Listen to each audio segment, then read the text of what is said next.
Student, इसमें पढ़ेंगे हम कंज्यूमर बिहेवियर क्या हमें क्यों नीड पड़ी स्टडी करने के लिए। हमने क्यों ज़रूरत है हमें स्टडी करने की कंज्यूमर बिहेवियर को। ठीक है, ये है पहला। इसमें पहला आता है कंज्यूमर डिफरेंशिएट। कंज्यूमर डिफरेंशिएट का मतलब ये होता है कि मतलब कंज्यूमर्स जो होते हैं, हमारे जो बायर्स होते हैं, जो प्रोडक्ट को परचेज करते हैं, वो क्या करते हैं, हमारे उनका क्या कर देते हैं, हम सब डिवीजन कर देते हैं। कैसे?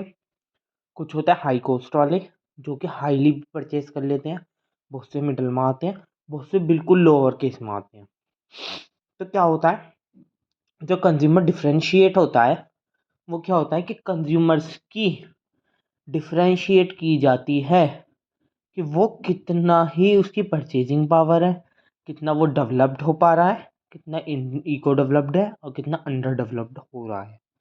ठीक है, ये होता है कंज्यूमर डिफरेंशिएट। कंज्यूमर डिफरेंशिएट का मेन पर्पस यही है कि कंज्यूमर्स का डिफरेंशिएट करना, उसकी नीड्स वांट्स को जानकर ही उसके इनकम के अंडर ही प्रोडक्ट मैन्युफैक्चर करना। ठीक है, नेक्स्ट है creation and retention of consumer. Creation का मतलब क्या है, जब हम कोई प्रोडक्ट बनाते हैं उसे फर्स्ट टाइम जो सेल करते हैं उसकी वजह से जितने हमारे कस्टमर्स बनते हैं वो क्या होती है, हमारी creation of customers. Then we can be a retention. Retention का मतलब क्या है कि हम जब उन्हें प्रोडक्ट बनाते हैं तो हम देखते हैं कि हमारे कस्टमर्स की नीड्स वांट्स इतनी है, हमने कस्टमर्स को अच्छे से स्टडी कर लिया तो हमें कस्टमर्स के बिहेवियर के बारे में इतना पता है कि हमारे कस्टमर्स को टाइम टू टाइम चेंजेस चाहिए, मॉडिफिकेशंस चाहिए प्रोडक्ट में, वरना तो वो then we can be a switch off other product पर स्विच हो जाएंगे। तो उन्हें स्टेबल रखने के लिए हमें क्या करना होता है, टाइम टू टाइम क्या करना होता है, मॉडिफिकेशन करना होता है, जिसकी वजह से क्या होता है कि हमारा जो प्रोडक्ट है वो टाइम से बहुत टाइम तक चलता ही रहता है, उसमें मॉडिफिकेशन कर कर हमारा प्रोडक्ट जो है बहुत टाइम तक चलता रहता है, जिसकी वजह से क्या होता है, कंज्यूमर्स जो होते हैं वो क्या करते हैं कि हमारे प्रोडक्ट को ज़्यादा परचेज करते हैं, जिसकी वजह से हमारे जो कंज्यूमर्स होते हैं वो एक स्टेबल टाइम पर हो जाते हैं, मतलब वो वहीं की वहीं हमारे कंज्यूमर्स बन जाते हैं, कस्टमर्स बन जाते हैं, एक लॉयल कस्टमर्स बन जाते हैं। नेक्स्ट है कॉम्पिटिटर। कंपटीशन क्या होता है, जब हमने कोई प्रोडक्ट परचेज किया तो हमारा कोई ना कोई कॉम्पिटिटर होगा जो हमसे कंपटीशन पे होगा। तो हमें क्या करना होता है, जब हम कोई प्रोडक्ट बनाते हैं उसे लॉन्च करते हैं, देन उसने भी एक प्रोडक्ट लॉन्च कर दिया। अब हमें पता है कि हमारे कस्टमर्स क्या कर रहे हैं, उन्हें टाइम टू टाइमली वेरिएशन चाहिए हमारे प्रोडक्ट में। अगर हमारे प्रोडक्ट कॉम्पिटिटर के प्रोडक्ट से पहले हमने कोई नया मॉडिफिकेशन करके उसे लॉन्च नहीं किया और हमारे कॉम्पिटिटर ने कर दिया, तो then we can be a switch off the customers in competitor.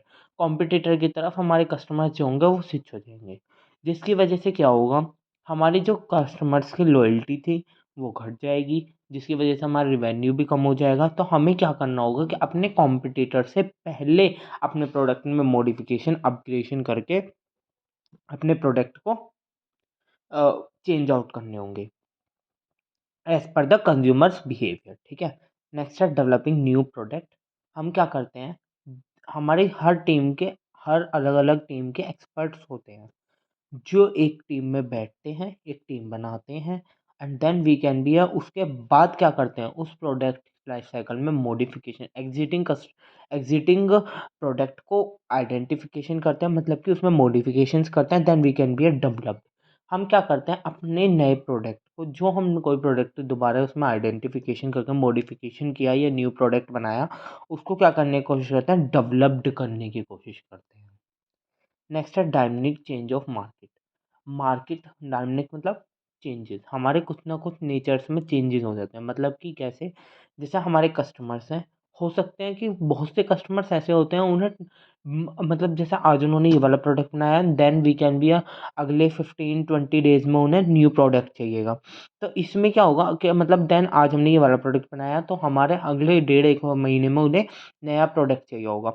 तो उसकी वजह से क्या होता है कि वो मार्केट में चेंजेस करते हैं, मतलब कि चेंज होते रहते हैं, जल्दी जल्दी स्विच होते रहते हैं इन होंगे। तो उसकी वजह से हमें क्या करना होता है, अगर हमने कंज्यूमर्स के बिहेवियर की स्टडी अच्छे से कर रखी है तो वो क्या कर रही है, हमारे ईजिली उन कस्टमर्स को डायनामिक को चेंजिंग कर रही है, मतलब कि अपने प्रोडक्ट में चेंजेस ला रही है, जिसकी वजह से भी हमारे प्रोडक्ट में मतलब एक तरीके से हमारा प्रोडक्ट जो है अच्छे से इन्फ्लुएंस हो पा रहा है, बढ़ पा रही है उसकी productivity. Effective use of productivity resources का मतलब क्या है? जैसे हमने कोई रिसोर्सेज हैं, उसकी वजह से क्या हो रहा है कि हमारा रिवेन्यू जनरेट होता है रिसोर्सेज के थ्रू। रिसोर्सेज क्या है हमारी? जैसे ये चीज़ें हमारी रिसोर्सेज में है। अब जैसे इसका फॉर एग्जांपल एक एग्जांपल देते हैं, जैसे मेरे घर में इलेक्ट्रिसिटी यूज़ होती है। अब मैंने उसकी जगह पे क्या करा, सोलर पैनल यूज़ करने लगा। तो मैंने क्या किया, जो मेरी इलेक्ट्रिसिटी मैं यूज़ कर रहा था, वो मेरी सोलर पैनल से निकलने लगी। तो जो मेरी इलेक्ट्रिसिटी यूज़ हो रही थी, वो मैंने क्या किया, गवर्नमेंट को वापसी कर दी। कैसे वापसी कर दी कि हमने गवर्नमेंट से कहा हमारे इतनी इलेक्ट्रिसिटी हम सोलर पैनल से ले रहे हैं, तो हमें इस इलेक्ट्रिसिटी की कोई ज़रूरत नहीं है। तो गवर्नमेंट ने क्या किया, उसका यूटिलाइज़ करना शुरू कर दिया। मतलब कि उसका क्या किया कि हमने क्या किया, एक तरीके से हेल्प करी, रिवेन्यू जनरेट किया। हम खुद तो उसमें हुए और गवर्नमेंट का भी रिवेन्यू जनरेट हो गया, जिसकी वजह से क्या हुआ, गवर्नमेंट ने वो इलेक्ट्रिसिटी सप्लाई जो थी वो किसी और के घर ट्रांसफ़र कर दी जिसके नहीं थी। मॉडर्न फ़िलॉसफ़ी का मतलब क्या है, एक ट्रेडिशनल होती है जो कि हमारी पुराने ज़मानों की होती है, एक मॉडर्न फ़िलॉसफ़ी होती है जो कि एक मॉडर्न तरीके से वो करना। तो वो मॉडर्न फ़िलॉसफ़ी यही होती है कि एक तरीके से मॉड्यूल्स करना, अपने आप को चेंजेस करना, उसमें टाइम टू टाइम चेंजेस लाना। ये हमारी मॉडर्न फ़िलॉसफ़ी हो गई, जो कि हमारा इस टाइम पे चल रहा है, वो चीज़ें हमें अपने बिज़नेस में एक तरीके से एंटर कराना, इम्प्लीमेंट करना, ये सब चीज़ क्या है, modern philosophy. Then we can be achievement of goal. हम अपने क्या करते हैं, जब हमने ये सब चीज़ें प्रोसेस करी, तो then we can be a goal achieve. हमने फिर क्या करने की कोशिश करी, जब हमने सब चीज़ें देख ली अब, तो उसके बाद हमने क्या करा, गोल को अपने अचीव करने की कोशिश करी। नेक्स्ट है useful by the dealers and salesman. जब हमने इतना प्रोडक्ट्स मैन्युफैक्चर किया, हमने वो क्या किया, डीलर्स को दे दिया, अपने सेल्समैन को दे दिया। हमने बोला कि हमारा इतना प्रोडक्ट है, इस प्रोडक्ट को आपको सेल करना है।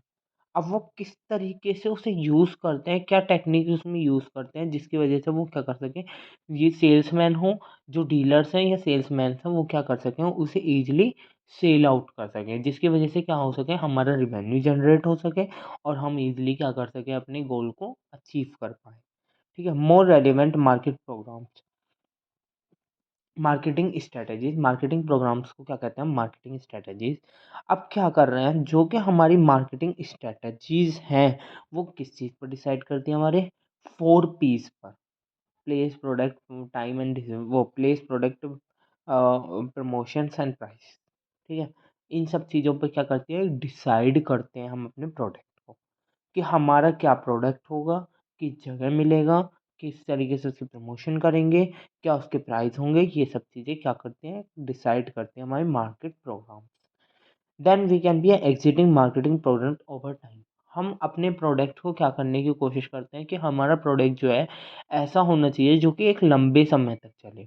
तो हम क्या करते हैं, अपने एक प्रोडक्ट को लॉन्च किया, हमने उसे ऐसे करके यूँ करके हमने लंबे समय तक, मतलब 15-20 साल तक हमारा वो प्रोडक्ट चलता रहे।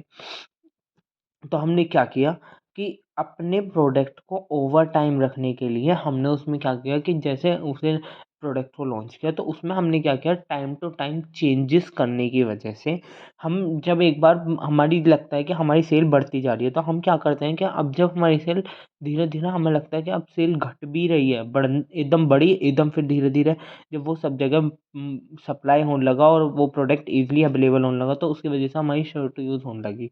तो हमारी कस्टमर्स की नीड्स, वांट्स, रिक्वायरमेंट्स जो थी, वो सब चीज़ें क्या हो गई, चेंज होने लगी धीरे-धीरे। तो हमने कस्टमर्स की नीड्स, वांट्स के एज़ पर हमने क्या किया, उस प्रोडक्ट में मॉडिफ़िकेशन करके दोबारा रीलॉन्चिंग की। तो क्या हो गया कि ओवर टाइम हमारा प्रोडक्ट जो था, ऐसे ही हमने हर टाइम टू टाइम किया, उनकी नीड्स, वांट्स को जानकर, तो हमने क्या किया, ओवर टाइम अपने प्रोडक्ट को ज़्यादा समय तक मार्केट में सस्टेनेबल कराया। नेक्स्ट है ट्रेंडिंग मार्केट ट्रेंड्स का मतलब जो हमारा प्रोडक्ट अब तक चल रहा है ओवर टाइम, मतलब चलता जा रहा है, उसे क्या है, हम अपने प्रोडक्ट को ट्रेंड में लाना है। मतलब कि हमारा बराबर वो प्रोडक्ट क्या हो रहा है, चलता जा रहा है, बराबर चल रहा है। मतलब कि अगर हमने उसमें धीरे धीरे टाइम टाइम अपडेशन करते रहे, तो हमारा प्रोडक्ट क्या हो रहा है, वो ट्रेंड में आ गया है। एक ट्रेंड में कैसा आ गया, क्योंकि उसमें हम टाइम टू टाइम मॉडिफिकेशंस कर कर अपने प्रोडक्ट में देने लगे, तो वो हमारे क्या आ गया, एक ट्रेंड में आ चुका। Thank you so much, please exercise channel. अभी हमने आज ये पढ़ा है, नेक्स्ट वीडियो में हम और आगे पढ़ेंगे।